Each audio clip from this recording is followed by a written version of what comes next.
aucune conviction et on les connaît dans ce pays qui... c'est-à-dire, tu peux parler, tu peux raconter des histoires, mais ce sont les gens qui nous jugent. Ceux qui nous écoutent nous jugent. Si nous fabriquons des histoires, c'est facile. Hein? Moi, je peux m'asseoir ici, puis fabriquer une histoire, et puis bon, je vais la rendre vraie. Mais en réalité, ceux qui t'écoutent, ils savent que tu mens. Voilà. Tu penses les distraire, mais tu ne peux pas distraire quelqu'un. La vraie nature, elle se révèle chaque jour, chaque fois que tu prends la parole. Donc, c'est ce que je tenais à dire. Il est presque 23 heures à Abidjan. Donc, je vais m'arrêter là pour écouter un peu les autres et puis peut-être dormir après. D'accord, Gogo. Francis, vas-y. Bien, merci bien, frère Sissi. Bon, j'ai écouté. Hein. Voilà, c'est un combat de positionnement et de poste au sein du RDR, RHGP. Donc, à ce combat-là, nous autres Ivoiriens, nous ne sommes pas intéressés. Mais quand ce combat-là va réagir sur la Côte d'Ivoire, là où on nous dit non. Tout à l'heure, j'ai écouté le frère Parigo et son frère qui parlait de l'amour pour le peuple. Mais de quel peuple parle-t-il? Est-ce que c'est le peuple du Nord ou le peuple de la Côte d'Ivoire?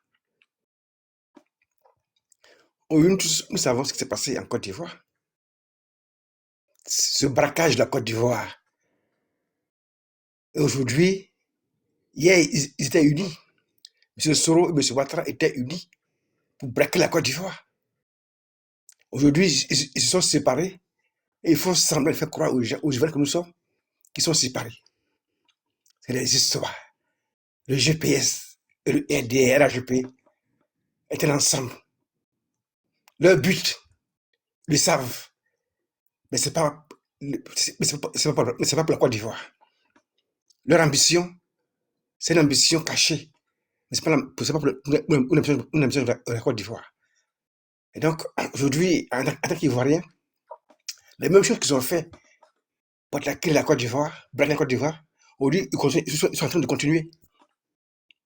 On demande que la liste électorale soit révisée, qu'il y ait une RLE pour qu'on ait aux élections. Le RDR, RHGP s'oppose à ça.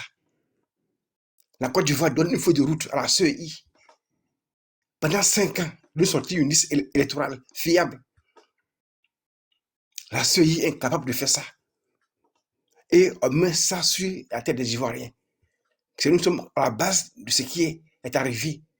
Parce que M. Kubel Koubali a refusé de faire son travail correctement. On nous dit oui, il n'y a pas le temps pour faire la RLE. Parce que des gens ont des ambitions cachées. Ils ont peur des candidats potentiels. Et on nous dit oui, on n'a pas le temps, il n'y a pas l'argent. Hier, j'ai appris que la France a décaissé 5 millions d'euros pour que la liste électorale soit nettoyée. Alors que la Côte d'Ivoire avait déjà dégagé une somme pour ça, de 27 000 milliards. Donc aujourd'hui, la CEI est devenue un fonds de commerce pour le RDR, RHGP. Parce qu'ils veulent utiliser l'argent de la Côte d'Ivoire pour faire leur campagne présidentielle. Et c'est pour ça qu'on nous dit qu'il n'y a pas d'argent, qu'il n'y a pas de temps. La CEI va assister à un séminaire organisé par une organisation tierce. Et la CEI prend les résolutions de cette organisation-là comme une résolution de la CEI. Un instrument administratif qui est appelé à faire des élections pour que le pays puisse sortir de là. Voyez-vous comment vous comportez? Si les autres avaient fait comme ça là, vous n'allez jamais être là où vous êtes assis au pouvoir d'État. Parce qu'il y a eu du respect de la Côte d'Ivoire et du respect des Ivoiriens par rapport à leur choix politique. Mais vous, aujourd'hui, vous refusez. Vous n'avez aucun respect pour la Côte d'Ivoire, ni pour le peuple de Côte d'Ivoire. Et on nous dit oui, ce sont les partis politiques qui doivent aller vers les Ivoiriens pour leur dire d'aller s'enrouler. Diantre, où sommes-nous? Depuis que la Côte d'Ivoire donne l'autorisation à un parti politique d'aller sur le terrain pour aller faire la liste électorale.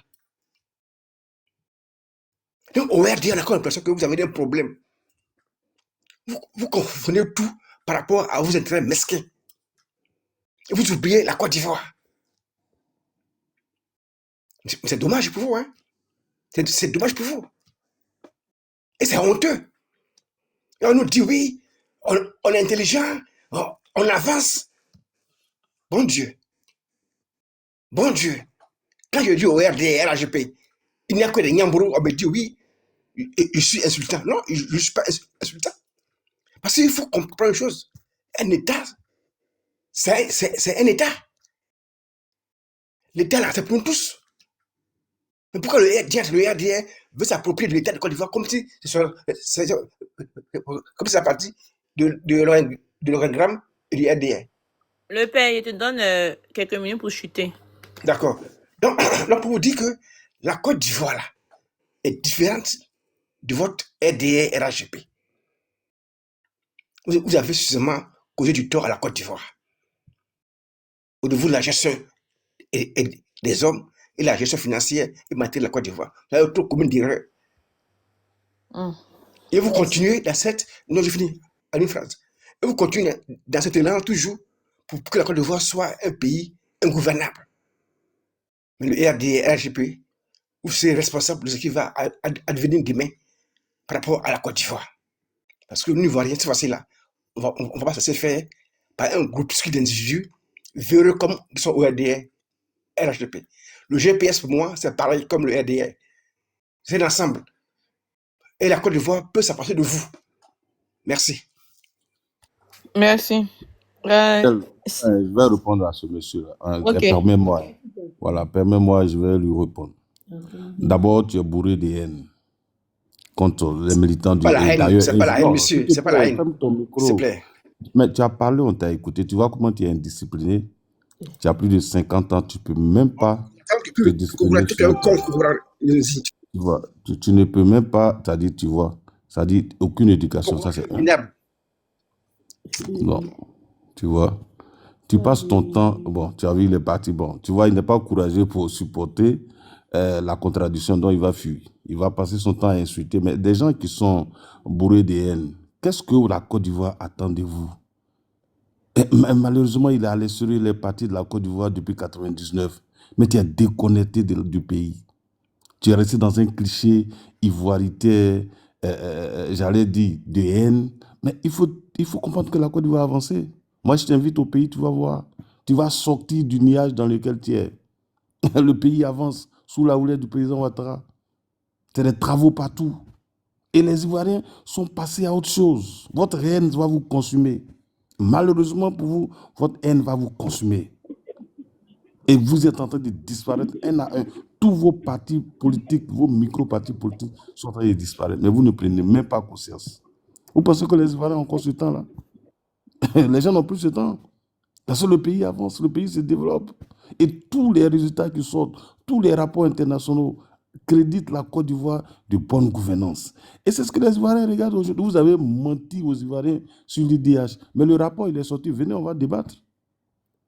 Sortez de la haine, sortez des stéréotypes, des clichés ivoiriens, vous êtes ceci, vous êtes cela, rébellion, sortez de ça, venons, on va parler de bilan, on va parler de résultats. Vous avez pris l'IDH comme un drapeau, mais aujourd'hui, là, le rapport est sorti, venons, on va parler. La Côte d'Ivoire est le premier pays en Afrique à avoir fait un taux de progression très fort, 4e au monde. Et vous allez venir discuter avec nous. Vraiment, vous me faites pitié, parce qu'en réalité, vous ne savez pas le niveau auquel les Ivoiriens sont arrivés aujourd'hui. Mais vous êtes restés prisonniers de votre propre haine, de votre haine contre les autres. Mais ça va vous consumer un à un. Et ça, on vous le dit. Voilà. Et 2025, là, vous ne serez pas au pouvoir. Vous allez continuer de souffrir parce que la haine est en train de vous consumer. Et vous allez continuer comme ça. Vous allez vivoter dans ce pays-là.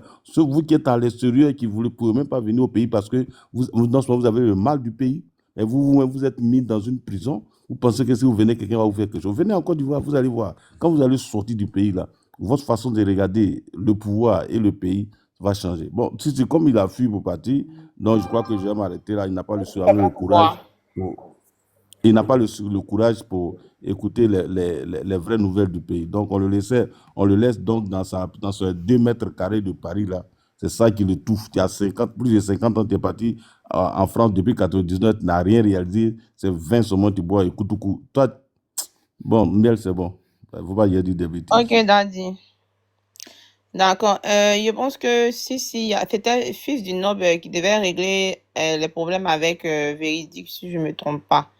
Et je pense qu'il y a des gens en bas qui veulent monter. Ben après, moi, comme je vais pas monter, je sais pas comment j'ai...